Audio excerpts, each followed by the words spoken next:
10 points about how to enchant people. The first point that I learned is that very seldom are you enchanting if you are not likable. And so I think one of the key starting points of all enchantment is you have to build an enchanting and likable product, a likable service, and likable people. So there's 3 key points. The first point is your smile. There is what's called the Pan Am smile. And the Pan Am smile works like this. You only basically use your jaw, and you kind of fake a smile. That's because no flight attendant is really happy to see a passenger. Okay? So what you really want is what's called a Duchenne smile. And a Duchenne smile uses a second set of muscles, which is the ones around your eyes. This is a picture of Marie Smith, the Facebook expert. And she's a friend of mine, and I called her up one day and I said, Marie, I have good news for you and I have bad news. The good news is in every one of my speeches, your picture will now be there and I will talk about you. The bad news is I'm using your picture because you have great crow's feet. I'm telling you, the key to a great smile is not your jaw, it's your eyes. You want crow's feet. Crow's feet shows a sincere level of smiling. The next point is to achieve trustworthiness, because you could be likable, but not trustworthy, right? So you could like some Hollywood celebrity, but not trust the celebrity. So the next step is to achieve trustworthiness. 3 ways to do this. First, people you can trust are knowledgeable and competent. They have this baseline ability, this baseline sophistication about a topic. I think a very good example occurs every day on NPR. This is Terry Gross. Terry Gross is both knowledgeable and competent. The difference between knowledge and competence is knowledge is you know what to do, and competent is you do it. Okay, so you need to be both, knowledge and competent. The third thing is to get ready.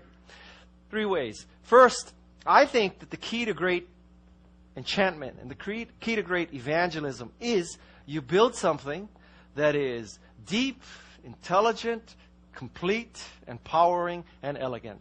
The 5 key characteristics of a great product or a great service. The fourth thing is to actually launch this thing. Key point, tell a story. Great launches occur because someone tells a story of efficacy and power, a story of how my, wife had this kind of cancer, so I dedicated my life to curing this cancer, or why your kid had trouble with math, so you created this math website, all this kind of thing. Tell a story. It very seldom works that you say, we're ushering in the 4th paradigm of mobile internet computing today. Very seldom. Okay? Tell a story. The 5th point is to overcome resistance to your enchantment, because you will encounter resistance. This is a picture of the Nintendo Family Computer System. It was introduced in the mid-'80s when the video game business sucked. The video game business was completely tarnished back then, primarily because of Atari. And so what they did, the Nintendo group, is that rather than positioning this as a video game, they bundled it with a robot, and they positioned it as a toy. In fact, an educational toy. So rather than getting stuck with the moniker of being a video game, it became a toy. And kids, for Christmas, were asking their parents for an educational toy, which is very different than a video game. That's how they overcame resistance to the video game market. Next thing is, how do you make your enchantment endure, like the Grateful Dead, who will be here long after Justin Bieber is gone? Key points. Don't use money. All the theories about affiliate fees and commissions and all that, you know what? That's not necessarily the way to enchant people. Enchanting, if you have to use money to enchant people, arguably that's an oxymoron. It's not enchantment. Enchantment should be able to be done without money. All right? So if you're going to create a competitor to YouTube, and your theory is, well, what we will do is we will give people a cut of the advertising that we can sell next to people's uploaded videos, and we'll make that more lucrative for people to upload to YouTube, to our competitor, than to YouTube, it might not work. It might not work because people might not be motivated by getting $2.50 a month in affiliate fees. They might be motivated by getting more people to watch their video. The 7th thing is to learn how to present. As an enchanter, you have to learn to present. First thing is, customize your introduction. Customized introduction means that when you're speaking to a group of people, build something, particularly in the front end, that makes it much more relevant to the organization. So you don't look like a generic speech. This is a picture that illustrates this. I was in Rio de Janeiro. I was speaking for LG. And after I got there, I figured out, we have an LG washer and dryer. I should have taken a picture of our LG washer and dryer, and put it in my presentation to LG at the start. That way they'll know I'm this loyal customer. It'll build this bond, blah, blah, blah. Of course, I'm in Rio de Janeiro at that point. I can't exactly fly home just to take a picture of that. So I text my two sons, the same two sons who want the Mustang. Yeah, I text my two sons. And I have a backup plan. If I text one, the odds are he's not going to do it. I have to text both. I have two bets, not one. So I text them and I say, go downstairs with your iPhone, take a picture of our washer dryers, send it to me right away, because I'm about to go on and I need this picture right away. Send me these pictures. I send it to my two sons. A few hours go by, no pictures. So I send a text message to my older son, Nick, saying, Nick, did you get my other message? Send me the pictures. So I send him this text message. You get my text message. Noah, his older brother.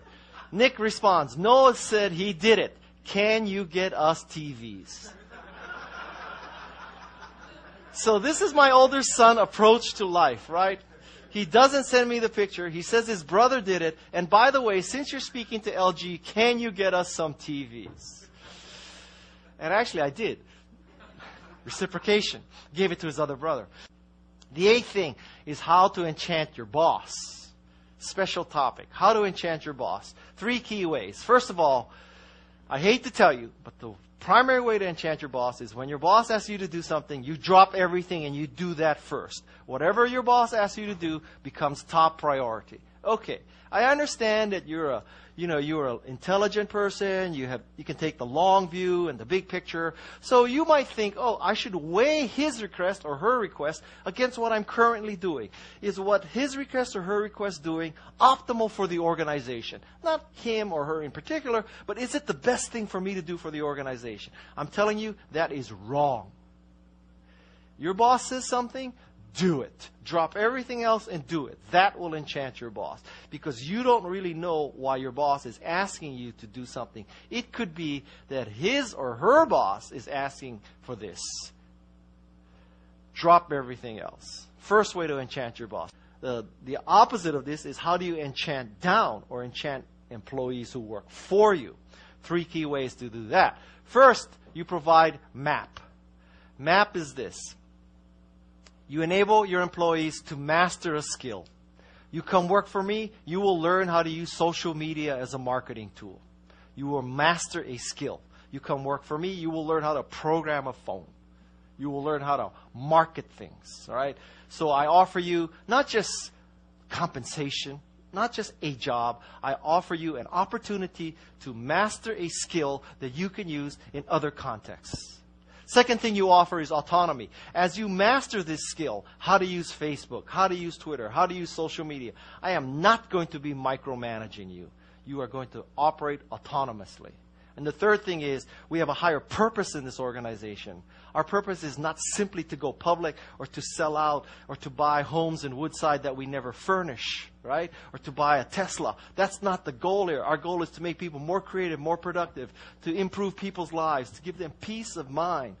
So when you come work for me, I offer you 3 great things. You can improve yourself, master a skill. You'll be working by yourself. I'm not going to be breathing down your neck. And we function here for a higher purpose. You provide a map. Wow, you'll enchant your employees. The 10th thing is to use technology. Perhaps not necessary in this audience, but some 3 points about using technology to enchant people. First, you have to remove the speed bumps in using technology. This is CAPTCHA. I think the first word is HOLBER.